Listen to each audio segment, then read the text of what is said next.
நான் ஒரு பெரிய பிரச்சனைண்ணா. என்னாச்சு தெரியுமா?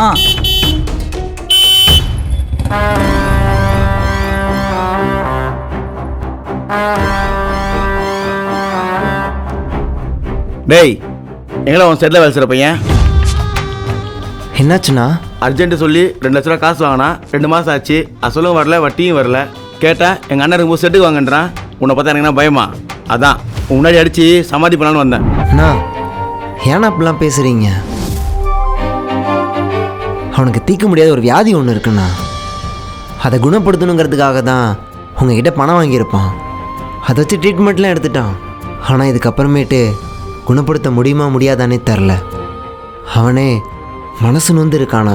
நீங்கள் வேற ஏன்னா இப்படிலாம் பேசுகிறீங்க? உங்களுக்கு தேவை பணம் தானேண்ணா? என் ஷெட்டை விற்றாத நான் காசு தரேண்ணா. தயவு செஞ்சு அப்படிலாம் பேசாதண்ணா. சாரிடா தம்பி, இதெல்லாம் எனக்கு சத்தியமாக தெரியாது.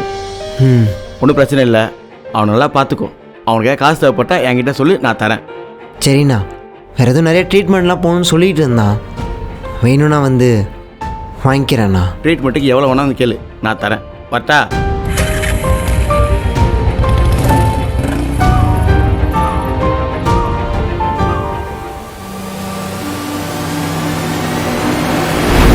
நான் ஒரு பெரிய பிரச்சனைண்ணா.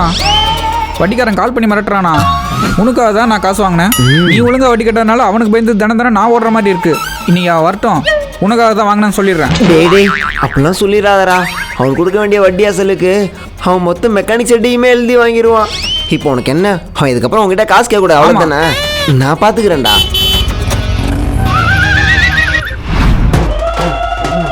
என்னண்ணா சொன்னா?